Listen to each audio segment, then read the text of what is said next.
if I say, hey, what does the SEC look like in 25 years? That doesn't include a shorter window that includes Brian Kelly, Nick Saban, Kirby Smart, Josh Heupel, guys that may be around for that like 8 to 10 year window.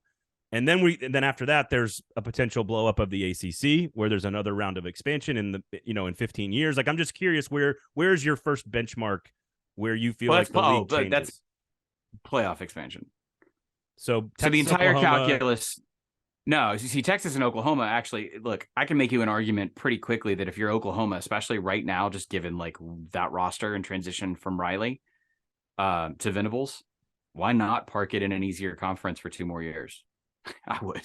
Now, I know the reasons they stated publicly for going to the SEC were all like, oh, we want to recruit the best of the best and all that kind of stuff. So I'm not saying you're going to come in as healed up as you might think you should be, but just saying. No, the benchmark in terms of viewing college football from the top down is going to be playoff expansion, because it's going to change the calculus for, 60 teams. And what I mean by that is that we are going to see much more of a rubric based on coaching tenures that is defined by, did you make the playoff or were you close? And that has been limited really to like 9 or 10 programs since we've created a playoff. If you think about it, I heard the stat and I'm going to mangle it. These aren't the right numbers, but you had something like 6 or 7 programs occupy almost every spot in the playoff since we started it in 2014. So you think about you think about that small concentration, and what did that allowed for like 3 or 4 programs, the 2 SEC schools, Clemson, Ohio State, basically. And then you'd have the occasional power outlier like the LSU year when they're undefeated. You concentrated the power much tighter. And that made the college football's postseason so exclusive, really too exclusive. The Big Ten didn't like it. The SEC even didn't like it, right? Because they had more constituents who are on the outside than the inside. So the real definition of how you're going to look at college football in, I would say, the next 2 years and 20 years is what is the size of the playoff multiplied by eligible teams by the halfway point of the season. In other words, like, if I am a casual fan who wants to spend money on tickets and wants to go and mark my time out on Saturdays, are we relevant to the postseason structure October 20th? Something much, like that. How much does the Kentucky-Tennessee game matter? Basically. Yeah. Yeah. And I know a lot of people are saying, what if, using last year as an example, what if Tennessee, Alabama in 2021 becomes less relevant? And I said, yeah, but also like, that following week, let's say Alabama beats Tennessee, and the next week they use the Kentucky game to get back on the horse because they're not all the way out of it. The inventory doesn't decline; it just changes. All right, Aaron. So then, what's the next? So if I'm good with that, if there's a really short term change, which includes Texas and Oklahoma and playoff expansion for the SEC universe, that there's a new timeline benchmark. I then could argue, I think, we are going to have some turnover of coaches at some point in the next 7, 8, 10 years ish. What is the next thing that changes? Again, we could be talking about distribution of games here, which will never change for the SEC because that's where they make all the most money. We're all three in here in Nashville, and the way the Nashville Predators distribute their product could be changing significantly with a media company going bankrupt, and maybe self-distribution is on the horizon for some teams like that, but never for a league that's number one moneymaker is television. So what is the next thing? Is it just more expansion? Is it more playoff? Like, what is the next thing that changes what the league looks like? Yeah, I have what I think it is, but I don't have an answer to what it will look like. I just know it will be different, which is some technology driven stuff, like what you just said, distribution, television, the way we consume media. I mean, think about like 20 years ago, I had a Nokia phone that you dropped and you played Snake on it, but if you dropped it, it'd fall apart and you could just put it all back together and you were all good to go. And now we're like on iPhones where every single piece of information is at the touch of a button. So to say that this isn't going to TV and distribution and technology isn't going to be insanely different in some way that I can't even imagine in 20 years, that would be dumb for me to say that it wouldn't. I think on the very short term, what we just talked about with NIL, until it kind of levels itself back out, I think that will have an effect on like the scape of the SEC in the next couple of years, but I don't think it'll be anything just like astronomically huge. And then, yeah, I mean, you would also be like naive to say that Saban and Brian Kelly and some of these older coaches that have been in their positions for so long, or at least on that level of college football being gone, isn't going to change it. Like, you're right in saying that Kirby Smart, like, Kirby Smart will be. He's too young.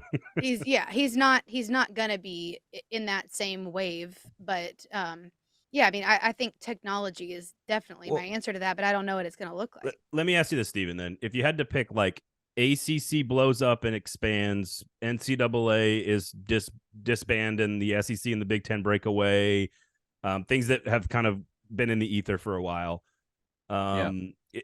Distribution models changing, players become full-time employees. Like, what is the thing that will define? Can I say like a half yes to everything? Because what you're inching towards is a separation of a top end of programs. And I'm hesitant to even say the phrase Southeastern Conference or Big Ten, but eventually Aaron led with technology. I'm going to lead with money.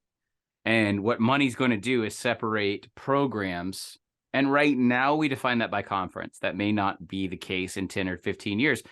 Aaron, I'll use technology as an example. Those are one and the same, though, in a lot of ways. I mean, for now, TV. contractually, everything is bound to another party. Mm-hmm. So what the Pac-12 bet on years ago and lost was that if we keep all of our rights and we deal directly with the carrier, we will make more money. The problem was no one wanted to buy those rights at the market value at the time. What the SEC, the Big Ten, and what most of college sports has done is say, we're handing everything off to Walt Disney Company, to News Corp, to Fox, to whomever. If we see a modification in that, in which individual programs, maybe there's, and also we didn't know what third-party rights were 25, 30 years ago. We didn't know what digital rights were 15 years ago. What if there's another next thing, right? Yeah. And what if the individual brands, as they grow, I don't believe that the rising tide is floating all ships when it comes to the SEC and the Big Ten. And I think I doomsay this a lot. I'll leave you with this. I think 25 years from now, you don't have the same membership in the Southeastern Conference. And I think some amalgamation of the SEC and the Big Ten as we know them now are playing a basically separate sport from the other 85 to 110 schools. How many are in the FBS and the high FCS? How many of the 16 current members would make that cut? Are you saying that Missouri and Vanderbilt are going to get cut because they don't have the same brand equity? I'm saying in 25. and Ohio State? Yeah, I'm saying in 25 years, without some sort of centralized authority, which we haven't had in 100 years, that brands are going to start to grow disproportionately to others, and that like-minded brands are always going to work together. That's geography dictated conference structure 150 all the way up until recently, right? Yeah. We kind of laugh at a conference if it doesn't have a geographic semblance. We're laughing right now at USC going to the Big Ten. I think the next like-minded candidacy for whatever a conference might be in 25 years is going to be like, well, Kentucky and Kansas have a lot in common, right? Or Alabama, Miami, and Ohio State have more in common than Alabama might with Mississippi State. That's on the horizon. There's some archaic stuff weaved into that, though, because as much as it changes and we're adapting with TV and all of that, there is some like stagnation on the other side of like tradition. And I'm not saying tradition will end up being more important than money. It's just a weird mixture of the two. I used to believe that, but tradition's always the first thing that goes. Yeah. They always tell you, like, you don't need Texas and A&M. You'll get over it. Well, that's what they told us 12 years ago. The good news is you can still like sit in the same seats at least the stadiums can't change states. Like they can't get up and move like they can in the professional ranks, at least. I guess my last question to leave you then is what's that number? Is the number 35? Is it closer to 25? Is it closer to 65? Like, what's the number that? Because I think the breakaway's coming too. I've always said that. I just think it's going to be feels like 40, right? 40's always felt right, but that there's 40's a lot. 40's a lot, and it depends on.